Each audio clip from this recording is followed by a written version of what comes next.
Boa noite, queridos amigos e trabalhadores, contribuidores, frequentadores dos Obreiros da Luz. A nossa palestra já está online, hoje com o tema Milagres do Evangelho, com nosso querido amigo Edson Moreno, né? Chamar ele daqui a pouco. Sejam todos bem-vindos. Podem entrar.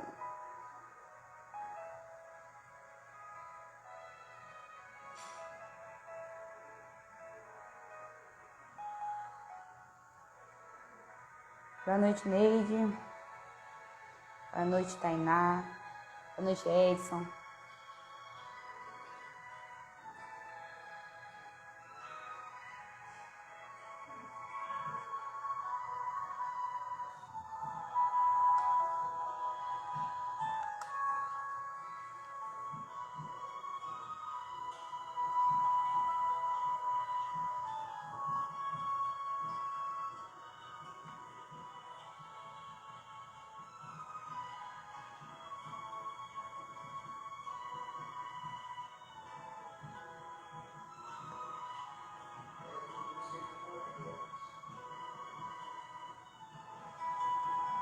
Chamar aqui nosso palestrante.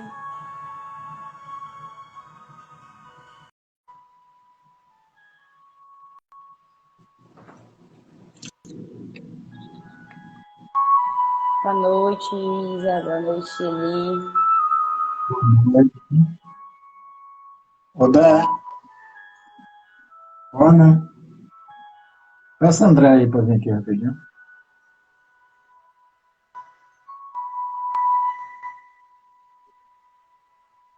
Eu não sei como é que eu mudo a câmera. André, tudo aqui rapidinho. Ah, já foi. Aí, tô te vendo. Vou falar com a minha amiga. Tava perdida, ela não veio hoje. Ah, Tudo bem? Deixa eu ajeitando aqui. Tudo bom? Tranquilo. O pessoal tá aqui entrando. Eu tava perdido aqui no celular, não tava sabendo como vir.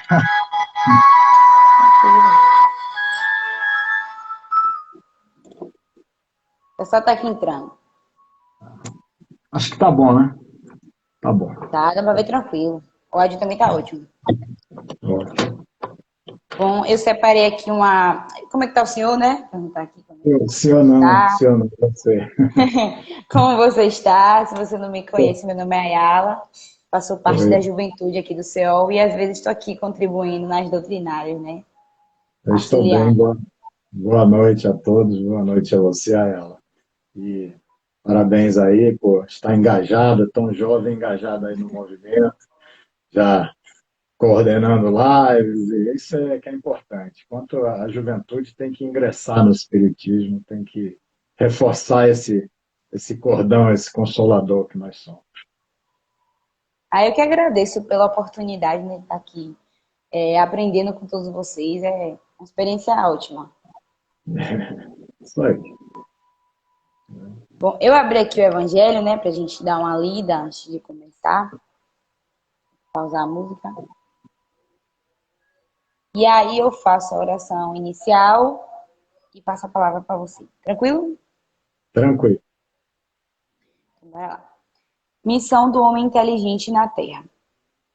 Não vos orgulheis do que sabeis, porque esse saber tem limites bem estreitos no mundo em que habitais. Mas suponho que sejais uma dessas sumidades inteligentes desse globo, e não tendes nenhum direito para disso vos envaidecer. Se Deus, em seus desígnios, vos fez nascer no meio onde pudestes desenvolver a vossa inteligência, é que Ele quer que dela useis para o bem de todos, porque é uma missão que vos dá, colocando em vossas mãos o instrumento com a ajuda do qual poder desenvolver a vosso turno as inteligências retardatárias e as conduzir a Deus. A natureza do instrumento não indica o uso que dele se deve fazer. A enxada que o jardineiro coloca entre as mãos de seu operário não lhe mostra que ele deve cavar? E que direis se esse operário, ao invés de trabalhar, levantasse a enxada para com ela atingir o seu patrão? Direis que é horrível e que ele merece ser expulso. Pois bem, não ocorre o mesmo com aquele que se serve de sua inteligência para destruir a ideia de Deus e da providência entre seus irmãos? Não erre contra o seu senhor, a enxada que lhe foi dada para roçar o terreno? Tem ele direito ao salário prometido e não merece, ao contrário, ser expulso do jardim? E o será, não duvideis disso, e arrastará existências miseráveis e cheias de humilhações, até que se curve diante daquele a quem tudo deve. A inteligência é rica de méritos para o futuro, mas com a condição de ser empregada. Se todos os homens dotados se servissem dela, segundo os desígnios de Deus, a tarefa dos espíritos seria fácil para fazer a humanidade avançar. Infelizmente, muitos fazem dela um instrumento de orgulho e de perdição para si mesmo. O homem abusa da inteligência como de todas as outras faculdades. E, entretanto, não lhe faltam lições para diverti-lo de que uma poderosa mão pode lhe retirar daquilo que ela mesma lhe deu. Muito boa essa mensagem. Traz bons ensinamentos, né, quando acontece um desencarne precoce ou algo do tipo, quando usamos a inteligência de forma indevida, né? Como ele falou, fazendo mal ao outro, ou seja, fazendo mal ao seu senhor. A música aqui pra gente se concentrar e fazer a nossa oração inicial.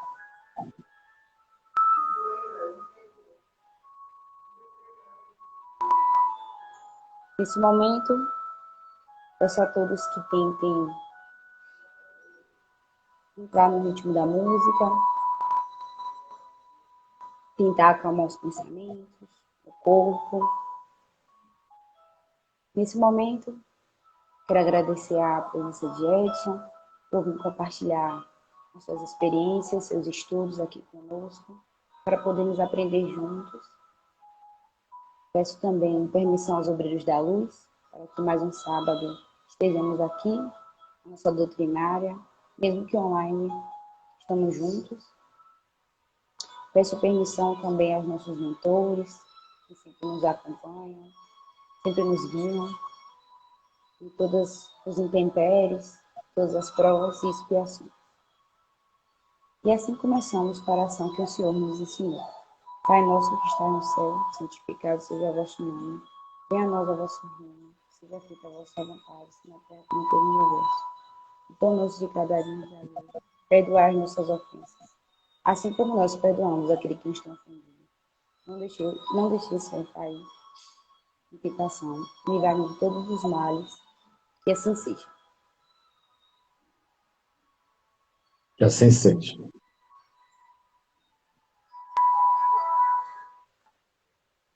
A palavra é contigo. Tá. Então, boa noite a todos. Que Jesus nos abençoe, que nós possamos estar conjugados, unidos em pensamento com o nosso mentor espiritual, para que ele, de certa maneira, nos auxilie na compreensão, no entendimento, que ele possa nos trazer a partir destas palavras, a partir deste ambiente de tranquilidade, de iluminação, que ele possa estar mais aconchegado conosco e nos inspirar nas nossas necessidades, nas nossas dificuldades, para que saiamos daqui renovados. Mais do que tudo, é importante que a gente possa enxergar essas oportunidades que o Espiritismo nos traz como um momento de aprendizado, mas também um momento de equilíbrio, um momento de ajuste, um momento de reflexão, um momento de retomar a nossa existência, fazer uma pausa e retomar a nossa existência com mais tranquilidade, com mais clareza no nosso pensamento, com a nossa mente menos ensombrada, porque muitas vezes nós nos deixamos levar pelas coisas do dia a dia e vamos ficando absorvidos por essas energias negativas, por tantas dificuldades, dores ao nosso redor, e vamos nos deixando influenciar por isso e esquecidos de que a vida é mais do que esse plano, de que nós temos um objetivo maior, que o plano espiritual está na coordenação de tudo que acontece. Então é importante a gente pensar nisso. A mensagem muito boa que você leu, né? Esqueci agora o nome, mas A missão do homem inteligente. a missão do homem inteligente. Muito boa, porque ele coloca, né, a inteligência como sendo uma ferramenta, como sendo, inclusive, uma arma nas nossas mãos. Né? Você pode utilizar essa inteligência como uma arma e prejudicar inúmeras pessoas, milhares de pessoas. Então, a gente tem que saber também utilizar. E ele vai dizer, né, se vós vos considerais essa sumidade de inteligência, né? Porque normalmente as pessoas que são um pouquinho inteligentes, elas se consideram inteligentes demais, se consideram uma sumidade de inteligência. Então a palestra de hoje vai trazer para a gente, vai dar essa oportunidade também da gente se colocar um pouco no nosso lugar, porque a gente vai falar sobre os milagres do Evangelho, baseado na Gênesis, capítulo 15 da Gênesis.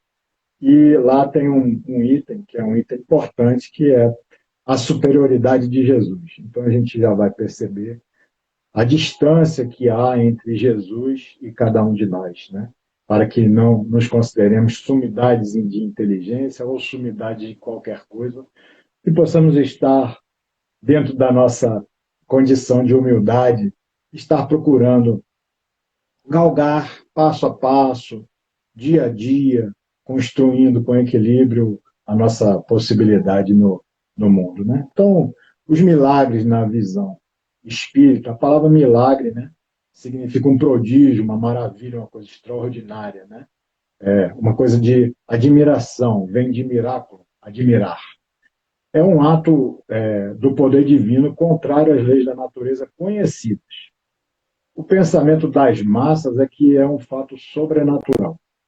O sentido teológico dele é que seria, do ponto de vista teológico, tem-se a ideia que seria uma derrogação das leis da natureza, nas quais Deus entra e manifesta o seu poder. Nós, espíritas, sabemos que não é assim que ocorre, porque se ocorre é porque há uma lei que permite, porque Deus não é aquele velhinho sentado no trono que se chateia ou que fica feliz com qualquer um.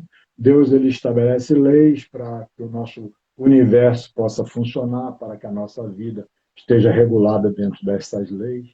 E aí o milagre, hoje, qualquer pessoa de 200 anos atrás que aqui chegasse, estaria presenciando um milagre. Nós hoje aqui estamos vivendo esse milagre. Eu aqui, na minha casa, você aí, estamos distantes, cada um está distante nas suas residências, estamos ao mesmo tempo interagindo, falando, comentando, as pessoas participando. Então, quer dizer, esse é um milagre. Então, o milagre tem mesmo essa ideia de a gente enxergar algo que a gente não tem o domínio do porquê, por que aquilo acontece. Nos fenômenos elétricos, passavam por prodígio para muitas pessoas que não conheciam.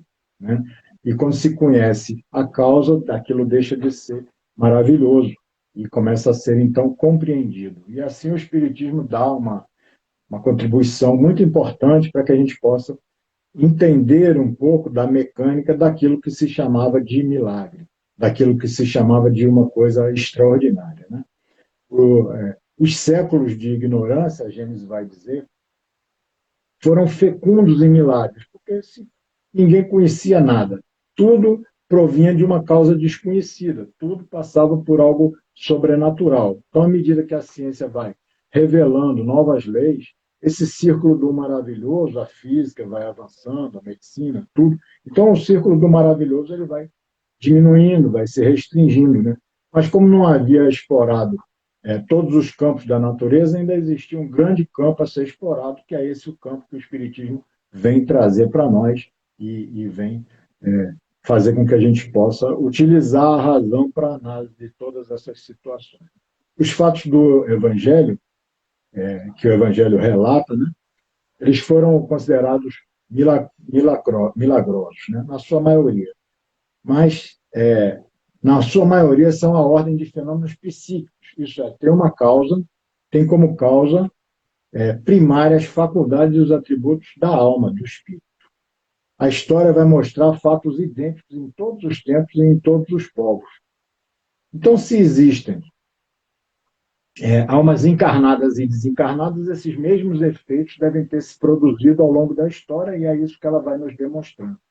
E só por esse fato da reprodução desses fatos, deles terem acontecido em momentos históricos diferentes, com povos diferentes ao longo da história, só por essa reprodução em condições idênticas, fica provado que esta situação é algo que é uma realização possível e submetida a uma determinada lei. Então, a gente percebe que há, então, algo que regula essa situação. Esses fenômenos derivam de uma propriedade que se chama o fluido espiritual. Esse agente magnético aí, nas manifestações da vida em relação ao estado constitutivo dos espíritos, e esse fluido como sendo uma força ativa da natureza, uma força ativa da natureza espiritual. Tudo é fluido. A matéria é a condensação desse fluido, né? As várias modalidades de energia conhecida pelo ser humano são estados diferenciados desse fluido. Tudo que existe no universo, criado por Deus, não sendo espírito, é fluido cósmico universal, matéria elementar, primitiva. Apresenta-se em estados que vão de imponderabilidade até a condensação, né? Nas modificações e transformações, produz a inumerável variedade de corpos da natureza.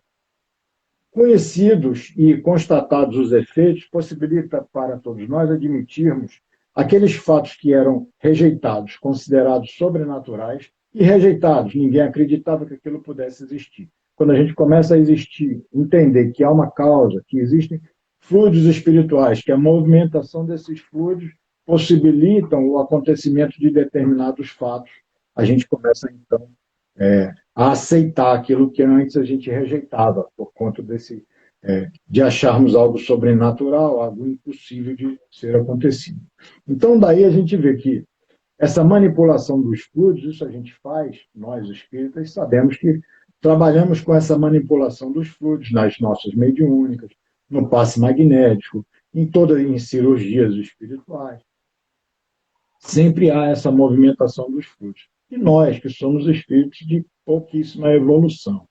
Então, na hora que a gente vai trazer essas situações, esses acontecimentos, e vai tomar como referência uma figura como Jesus, a gente vai ver que toda essa manipulação dos fluidos, ele tinha possibilidade, capacidade de fazer de forma extremamente superior a cada um de nós. O Livro dos Espíritos vai dizer para a gente, na questão 625, que Jesus é o tipo mais perfeito para nos servir de guia e modelo, né? Então, se a gente considerar Jesus não o aspecto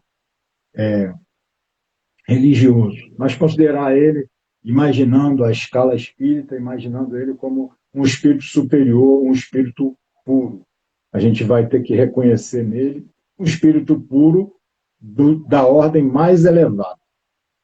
E pelas virtudes dele, a gente vai ver que ele está colocado aqui na Terra numa condição muitíssimo superior a toda a humanidade terrestre. A gente não vai ver nenhum espírito na nossa humanidade que possa ter, pelas virtudes dele, pelas coisas que ele fez, por tudo que realizou, a gente não vai encontrar nenhum espírito que possa estar colocado na mesma condição de Jesus. Ele está numa condição muito superior.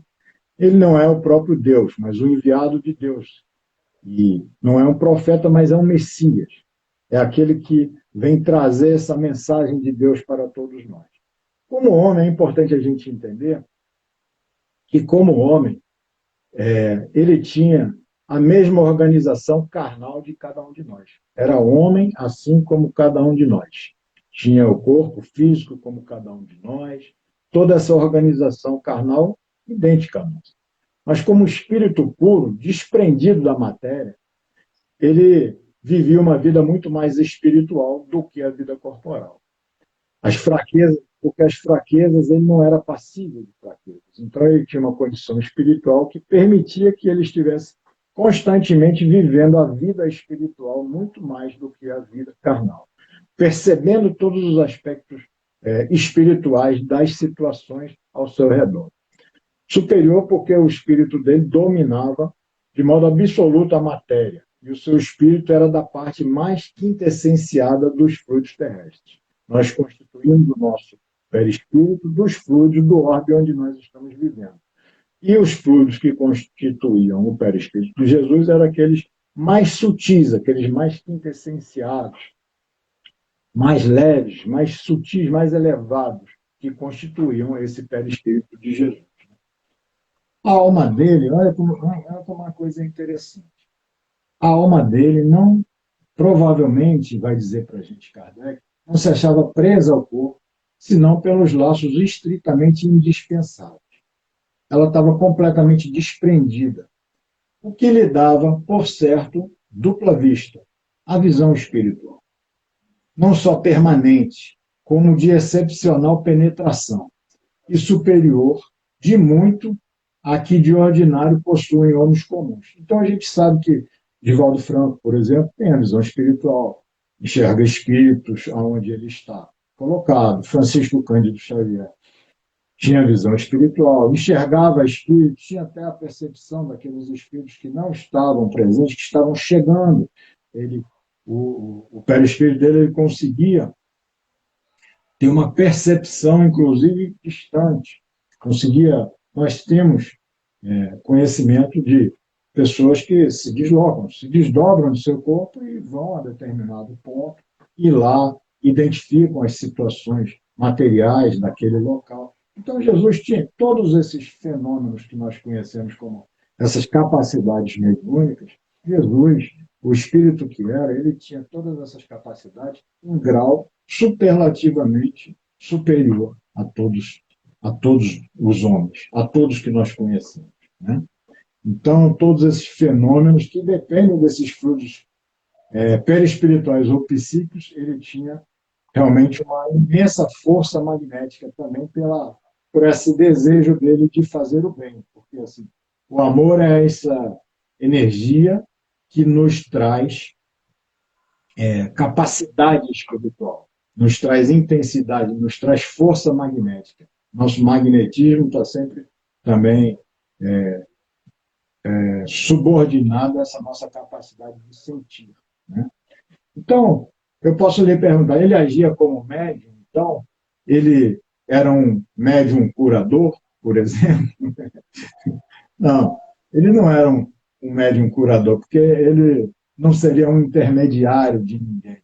Ele agia por si mesmo, né? Em virtude do poder pessoal que ele tinha, né? Ele não precisava de assistência, era ele que, na verdade, assistia aos outros. A gente vai ver que Emmanuel vai nos dizer, né, que rezam as tradições no livro A Caminho da Luz, escrito por Emmanuel, psicografado por Francisco Cândido Xavier, vai nos dizer que rezam as tradições do mundo espiritual que na direção do nosso orbe e na direção dos planetas existe uma comunidade de espíritos puros e eleitos pelo Senhor Supremo do Universo, em cujas mãos estão a direção da vida e de todas as coletividades planetárias. E Jesus é um desses espíritos que fazem parte dessa comunidade de espíritos puros, eleitos por Deus, que se comunicam diretamente com Deus. De que maneira a gente não vai saber, mas que têm condição de ter toda a percepção do pensamento de Deus. O pensamento de Deus chega diretamente a eles e eles, então, vão coordenando todas as coletividades planetárias do nosso universo, e Jesus era um desses seres. É um desses seres. E vem entre nós para trazer uma lição de amor, uma lição de um roteiro, que a gente pudesse utilizar esse roteiro para a nossa condição evolutiva, para que fosse, então, um caminho seguro para seguirmos. Muito difícil de termos essa compreensão de forma simples, porque ele trouxe para nós um código de conduta que vigorava naqueles mundos muito mais evoluídos do que o nosso. Nós somos um planeta de provas e expiações. E ele vem trazer um código que é código que vigora nos mundos celestes, nos mundos mais avançados. E a gente vai tendo contato com esse código, vai tendo contato com essa ideia dele, e a gente vai aos poucos assimilando essas ideias. Né? Ele trouxe isso no momento que entendeu que havia uma maturidade espiritual já na humanidade. Então vai trazer esse código de fraternidade. Bom, então vamos falar dos milagres. Né? A gente pode considerar todo tipo de milagre. Por exemplo, os sonhos.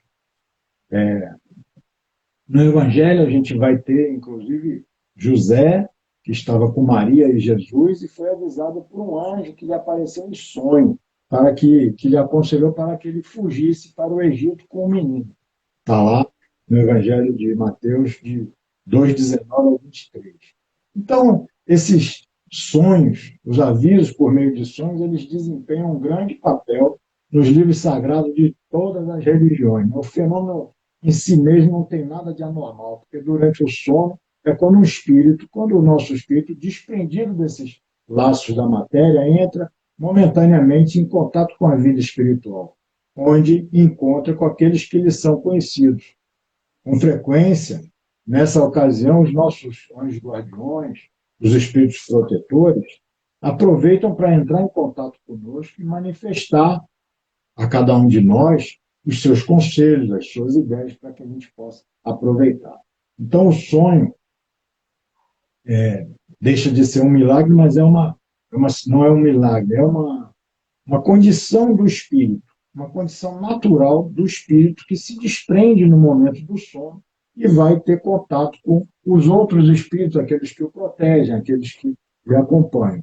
Entendeu? Não se deve pensar daí que todos os sonhos também são avisos, né? Porque senão amanhã cada um começa a querer fazer qualquer tipo de coisa. Né? Assiste um filme violento, vai sonhar alguma coisa negativa. Então, nem todos são avisos. Né? Nem todos têm uma significação em tudo que a gente vê em sonho, mas o sonho é uma forma de comunicação que nós estabelecemos com os espíritos. Eu falei que Jesus tinha essa condição da visão espiritual, da dupla vista, e ele manifestava essa condição dele constantemente. Né? E a dupla vista, o que é a dupla vista? Essa faculdade de poder ver, ouvir e sentir além dos limites dos sentidos do nosso corpo material, além dos sentidos humanos. Nós vamos ver, ouvir e sentir como um espírito e perceber o que existe, até onde estende a alma, a sua ação. Se eu projetar minha alma para determinado ponto, eu vou perceber o que existe naquela situação. Então, essa é a situação de dupla vista. E Jesus se manifestava isso constantemente. Ele vai, por exemplo, na entrada de Jerusalém, ele vai pedir que 2 de seus discípulos vão lá na aldeia e peguem uma jumenta e um jumentinho, e trazer eles para que ele possa fazer aquela entrada. Ainda vai dizer o que ele tem que falar para as pessoas que eram os donos da jumenta e do jumentinho, para que ele pudesse ser liberado. Então, quer dizer, olha, ele está vendo uma coisa que está lá distante dele, de que maneira está. Então, essa visão espiritual. Né? Os discípulos vão lá e vão fazer tudo aquilo que ele ordena. Ele, no momento dele, e eram muitos fatos, no momento da prisão dele, por exemplo, eles estavam deitados lá no jardim, né, de Genezaré, né, e ele vai acordar os discípulos e vai dizer: levantai-vos, vamos, que está perto daqui aquele que há de me trair. Então ele vai já perceber que Judas estava chegando, está perto daqui aquele que vai me trair. E aí Judas chega, e aquela história de ele dar um beijo para que pudessem identificar quem era o mestre. Ele ainda vai dizer para Judas: o que você faz aqui? Né? Vai dizer: porque meu amigo, ainda chama de amigo, Judas traindo a ele naquele momento, ele trai com um beijo para identificá-lo, para que ele pudesse ser preso. Ele ainda vai dizer para ele: meu amigo, que vieste fazer aqui? Né? que passo errado deste na tua encarnação? Que equívoco que está fazendo no teu roteiro evolutivo com essa atitude? Né? E aí vai a pesca milagrosa, ele vai falar da barca de Pedro para a multidão, depois ele vai mandar Pedro ir mais à frente para jogar a rede, para pescar os peixes. Quer dizer, Pedro vai dizer, não adianta, porque nós já pescamos, não tem peixe hoje, mas aí vão, lançam e pegam os peixes que até quase que as barcas elas não suportam a quantidade de peixe. Então, é aquela visão que ele tem, aquela condição espiritual de ver além da matéria e de, a partir daí, realizar. Não tem nada de surpreendido, porque hoje a gente conhecendo esse fenômeno da dupla vista, e a causa dele, que é essa possibilidade mediúnica, essa possibilidade espiritual, a gente passa a entender, interpretar como uma condição natural para alguns espíritos. Né? Ele possuía ela num grau muito elevado, né? Ela constituía o estado normal, o estado natural dele, essa condição. Né? O grande número de atos na vida dele, todos os fenômenos magnéticos que o Espiritismo pode explicar, vão demonstrar isso, né? Essa acuidade do pensamento. Em muitos passos no Evangelho, a gente vai ler lá, dizendo o seguinte, mas Jesus, conhecendo-lhes os pensamentos, lhes diz, ou seja, ele sempre tinha essa condição de conhecer o pensamento, saber o que aqueles ao lado dele estavam pensando. Como poderia conhecer o pensamento dos seus interlocutores? Pelas irradiações fluídicas que os nossos pensamentos produzem. Os nossos pensamentos, eles estão sempre, de certa maneira, irradiando ondas eletromagnéticas, se corporificando e se demonstrando aquilo que nós estamos pensando está sempre ao nosso lado. Né? Isso vai permitir que ele pudesse perceber e ler o pensamento. Muitas vezes nós pensamos que nossos pensamentos estão ocultos. Não suspeitamos que nós temos em nós assim, um espelho que reflete todos os nossos pensamentos. Eles estão todos aqui no nosso campo espiritual. E eles são sempre revelados por essa irradiação fluídica que nós irradiamos e que estão, de certa forma, moldando esses nossos pensamentos. E aí, a gente não precisa, a gente vai falar Jesus num grau superlativo, mas vamos falar num grau mais próximo da gente, que é o grau dessa condição de Francisco Cândido Xavier. São inúmeras as histórias de Chico em que os companheiros relatam que ele tinha essa condição de ler o pensamento das pessoas que ali estavam com ele e eles ficavam constrangidos por várias situações. Tem um caso que Geraldo Lemos conta, que foi a primeira vez que ele conheceu o Chico, que Chico tinha ido a São Paulo, numa casa espírita da tia de Geraldo, para fazer autógrafo de um livro, autografar um livro. Tinha uma fila enorme de pessoas para autografarem livros, e Chico entra e senta lá. Eram várias mesas, um abria o livro, o outro já botava na página, no final dava para Chico, e Chico autografava aquele livro.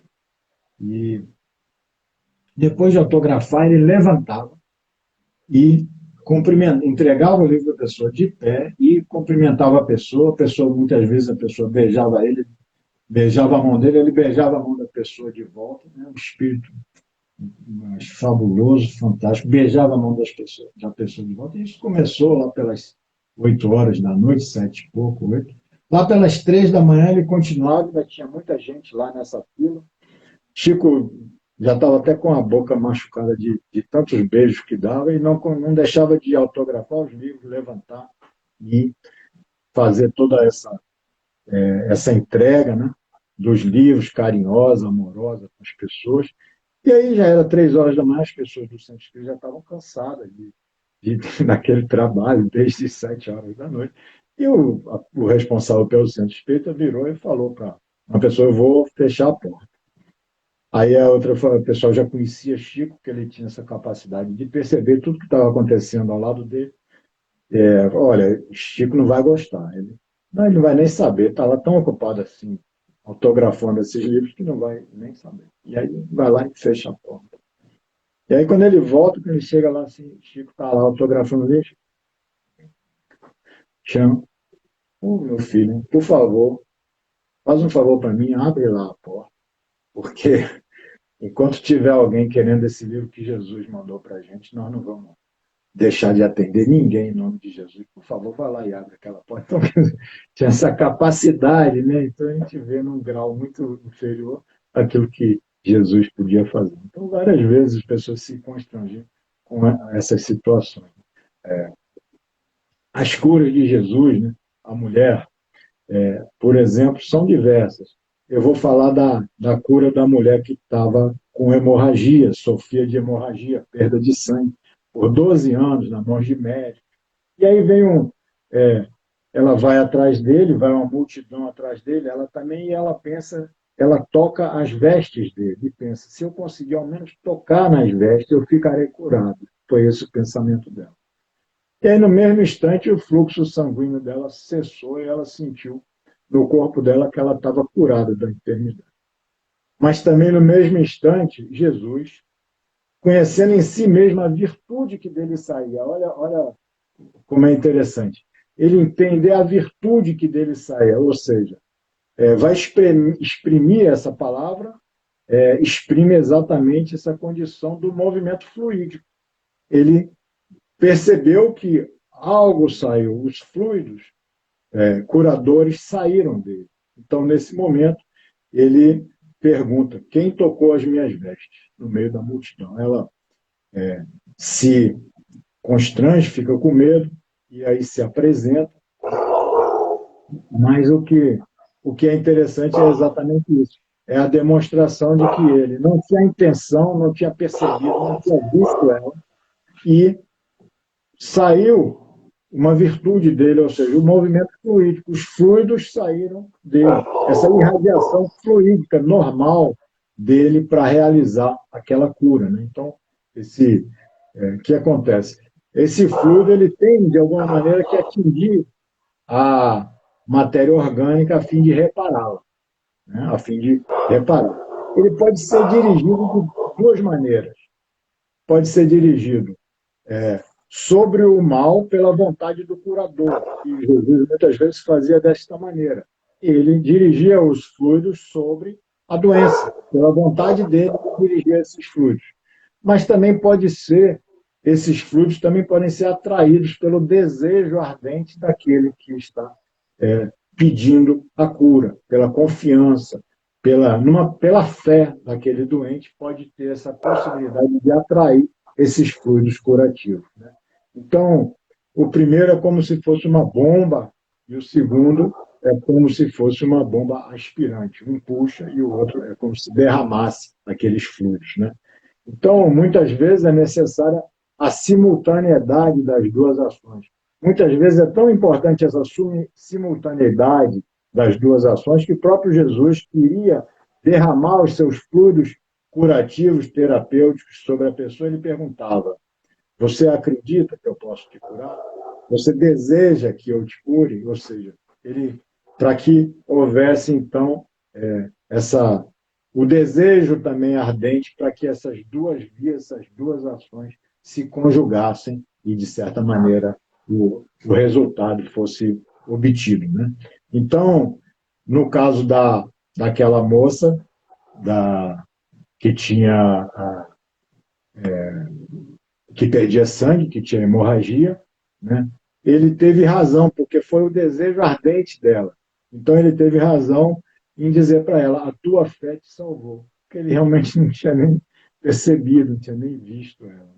Então, nós temos lá o cego, outro caso interessante, e que vai demonstrar essa questão magnética, essa questão da utilização dos fluidos de forma superlativa, volto a dizer, que não é a mesma coisa de nós estarmos dando um passe na casa espírita, uma cirurgia espiritual. A forma e a potência espiritual de Jesus é outra. Mas, assim, dá para perceber que é dentro da mesma lei, é dentro dessa mesma lei de assimilação dos fluidos, dessa mesma lei de aplicação de fluidos curativos. Então, nós temos o caso do cego de Betsaida, que trouxeram um cego para que ele pudesse tocar ele, e aí ele pega o cego pela mão, leva ele para fora e passa, então, a saliva nos olhos daquele cego. E impôs as mãos e perguntou se ele via alguma coisa. E aí aquele homem, olhando, disse, vejo andar homens como árvores, né? Homens como árvores, homens gigantes, né? Como se fossem homens muito grandes. E aí ele colocou de novo as mãos sobre os olhos daquele cego, e aí ele começou a ver melhor. Aí ele manda ele para casa, vai para casa, não diga a ninguém o que se deu contigo. Então fica evidente o efeito magnético. Fica tão evidente porque foi uma cura que não foi instantânea, mas foi gradual a partir de uma ação que foi prolongada, uma ação que foi reiterada. Ele fez uma vez, o resultado não foi obtido completamente, ele então praticou uma nova ação, uma ação que foi reiterada, foi uma cura gradual, essa aplicação de fluidos de forma gradual. Dá para perceber que a gente está falando dessa mesma lei de aplicação. Então, a primeira sensação foi aquela que o homem teve, que é a que os cegos experimentam quando recobram a vista, né? Por efeito de ótica, os objetos parecem ter aquele tamanho exagerado. Então, foram muitas as curas de Jesus, o paralítico de Cafarnaum, 10 leprosos, o homem da mão mirrada. Muitas vezes, a mulher curvada, o paralítico da piscina, o cego de nascença. Numerosas curas, certa feita ele foi para a Galiléia e passou a realizar numerosas curas. Né? Ele fazia muitas curas no dia de sábado. Fazia muitas curas também com os samaritanos, porque havia... Os samaritanos eram aqueles que os judeus rejeitavam, como se fossem, dentro do mesmo povo, fossem aqueles renegados, porque, certa feita, eles tinham sido invadidos pelos filisteus, que mataram os homens e ficaram com suas mulheres. Então, a partir daí, houve uma cisma, e os judeus começaram a interpretar os samaritanos como sendo um povo impuro. Mas eram todos judeus. E Jesus, ele curava os samaritanos, e ele curava indistintamente, judeus e samaritanos, né? Porque ele, ao mesmo tempo, estava dando uma lição, estava dando um exemplo de tolerância para as pessoas. Ele acrescentava, a tua fé te salvou, para que a pessoa houvesse no âmago do coração aquela ideia de que é a fé e não é o templo, não é algo exterior a mim, não é a casa espírita, é algo que está dentro de mim, é a minha fé, é algo que vem do meu sentimento, que vem do meu coração. Né? Outras vezes ele dizia, para o futuro não tornes a pecar para que não te aconteça coisa pior. Então dá para entender também que aquela doença era uma punição, porque se tornar a pecar vai acontecer uma coisa pior. Dá para entender que ali estaria ele interrompendo uma punição que estava em andamento, porque nós temos essa possibilidade de poder ajustar os nossos débitos kármicos e passar um pouco mais para frente. Não precisa ser tudo de vez, pode ser parcelado muitas vezes. Né? A Casas Bahia parcela os débitos das pessoas em milhares de prestações. Deus é muito melhor do que a Casas Bahia. Deus vai parcelar os nossos débitos. E ele curava muito nos dias de sábado, porque havia mostrar que a piedade não consiste naquela observância dessas práticas exteriores, dessas formalidades, que a piedade ela está no sentimento, está no coração. Então ele tentava despertar aqueles fariseus, despertar o povo. Né? Esses fatos vão dar testemunho do poder de Jesus. Né? Não há o que contestar essas curas. Né? Provava que o verdadeiro poder é daquele que faz o bem, com aquele objetivo de ser útil. Na época dele também existiam muitos possessos. Parece que no tempo dele eram em grande número, na Judéia, os obsidiados, os possessos, né? Dando a oportunidade que ele teve de curar a muitos, né? Muitos possessos. Nós também vivemos essa mesma condição nos dias de hoje. Nós vemos inúmeras pessoas obsidiadas. A obsessão é como se fosse um mal, e nosso país está vivendo processos assim graves. Da mesma maneira, parece que a obsessão é um mal que não diminui, né? Está sempre, sempre. Ele realizou ressurreições. Aí a filha de Jairo, um chefe da sinagoga, aí as pessoas dizem, não adianta, porque ela já morreu. Aí Jesus vai falar para ele, não se aflija, creia apenas. Ou seja, ele já tinha a percepção de que ela disseram que ela morreu, mas ela não tinha morrido. Não tinha ainda tido aquela interrupção total do cordão fluídico, não tinha havido esse rompimento. Também o filho da viúva de Naim, a mesma coisa, ele vai tocar e pedir que o menino se levanta, e o menino vai se levantar. Então, essas situações aqui, aí o Espiritismo vai entender essas ressurreições, vai entender isso como um fenômeno de catalepsia ou letargia, né? A letargia é um estado de sono profundo, né? No qual as funções orgânicas apresentam aparentemente interrompidas, entre elas as de respiração e circulação. Então, a pessoa não está morta totalmente, está naquele estado de letargia, né? Parece que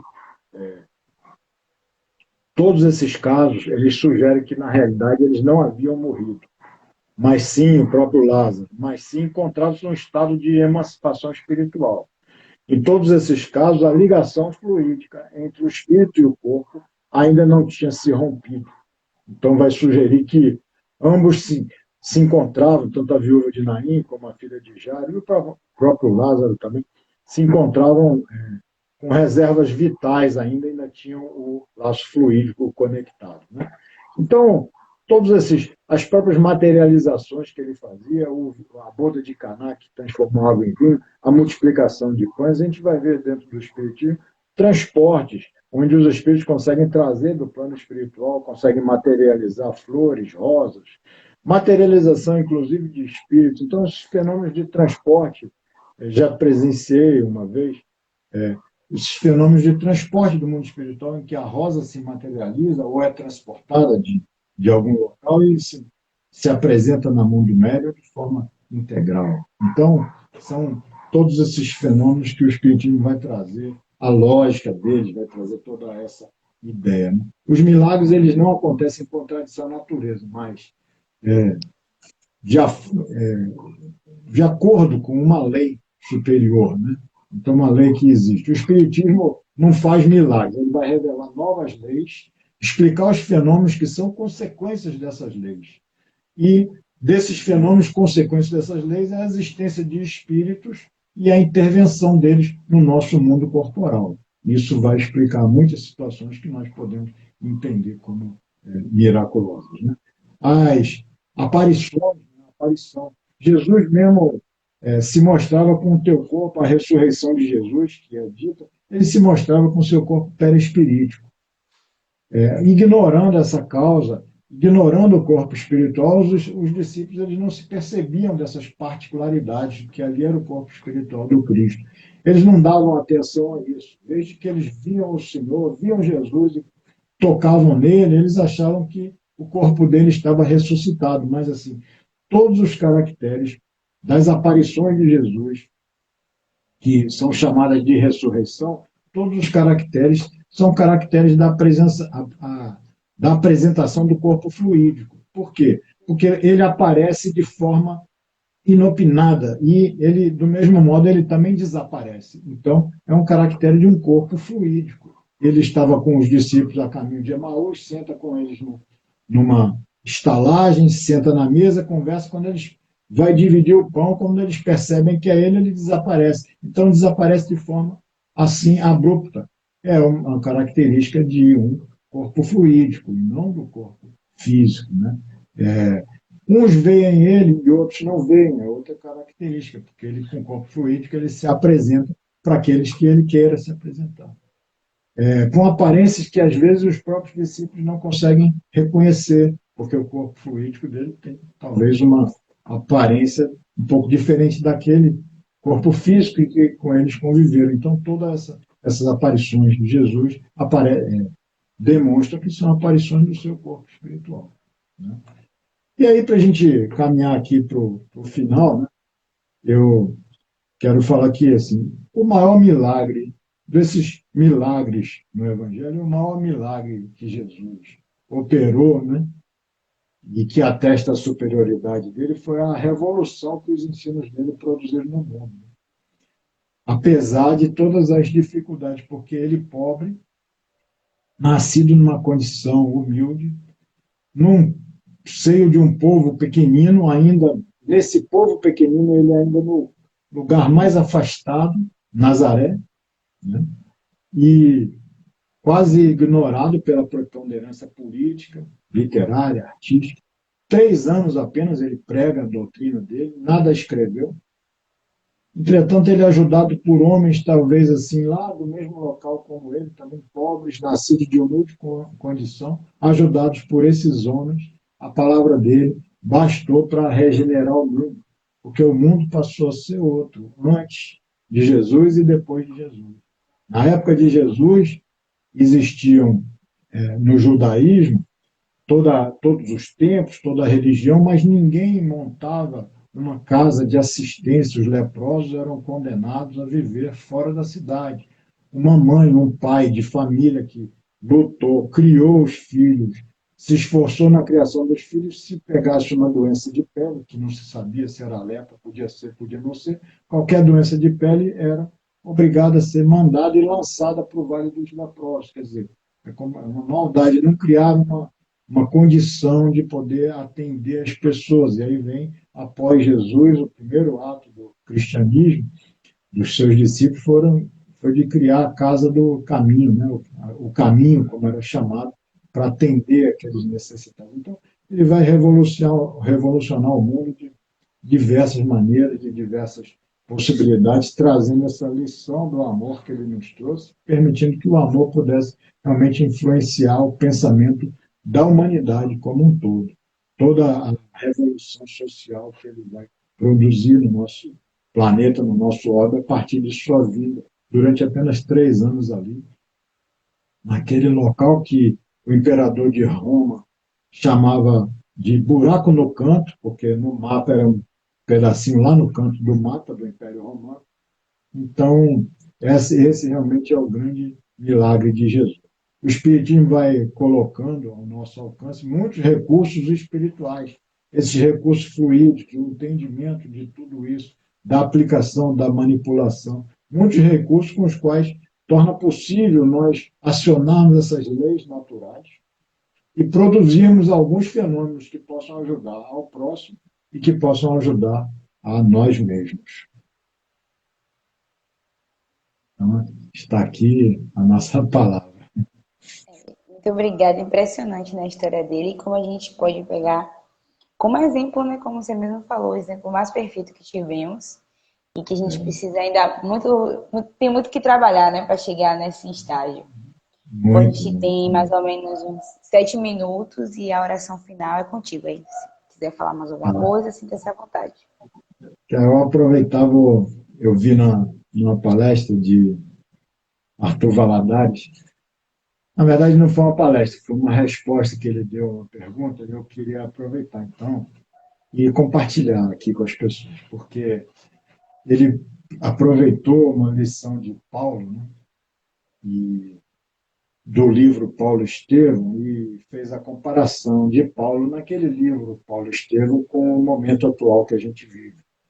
Porque Paulo estava preso em Cesareia, ficou por 2 anos lá preso, e como era cidadão romano, ele tinha solicitado ser apresentado a César, né? E foi concedido a ele, e foi então transportado 2 anos depois para colocado num barco, para então ser levado a Roma para ser apresentado a César. E aquele momento no Mediterrâneo que ele foi levado era um momento difícil de navegar, inclusive no inverno as pessoas não navegavam no Mediterrâneo por conta do mar ficava muito bravio, com muitas tempestades e ventanias, com dificuldade para as navegações. Mas mesmo assim o comandante resolveu seguir viagem. Paulo chegou a alertar o comandante, essa visão espiritual, essa intuição, a visão do espírito. Ele chegou a alertar o comandante do perigo que seria continuar aquela navegação, mas o comandante não ia ouvir um prisioneiro, o orgulho sempre faz com que a gente escolha aqueles que a gente vai escutar ou não. Bom, o que impressiona é que o navio começou a pegar uma tempestade, né? E todo mundo, tempestade, ventania, e parecia que ele ia afundar. E todo mundo começa então a ficar abatido com aquela situação, começa a ter que jogar os mantimentos, começar a jogar a carga fora do navio, para que o navio pudesse não afundar, né? Aquele abatimento, o barco balançando, né? Tendo que jogar esses mantimentos, tudo que é peso extra fora do navio. Essa perspectiva da morte abalava todo mundo moralmente, né? E aí Paulo está lá firme, falando de Deus, falando da oração, falando da confiança, exaltando os ânimos e transmitindo lições para as pessoas. Ele viu junto ali os indivíduos trabalhando para jogar a carga fora do navio, todos ali juntos, ele viu juntos indivíduos de todas as nacionalidades, romanos, judeus, asiáticos, tudo junto ali, todo mundo misturado ali. Viu os patrícios e os plebeus, né? As classes mais altas, a classe mais pobre. E aí ele aproveita uma situação dessa para tirar a lição e vai dizer, meus amigos, olhemos como a dor nos irmana a todos. Olhemos que quando a dor vem, ela nos convida a estarmos mais juntos, para superarmos as diferenças que nós criamos nas ilusões da separação que criamos. E aí ele também pega e lança uma outra missão, vendo essa carga sendo jogada fora. Olha como a dor, meus amigos, a dor nos ajuda a nos despojarmos do que é inútil, a nos despojarmos do que é desnecessário para seguirmos mais leves na caminhada. E aí a lição é que, aproveitando esse exemplo de Paulo, se a gente pensar na Terra hoje como aquele navio, nós estamos vivendo isso.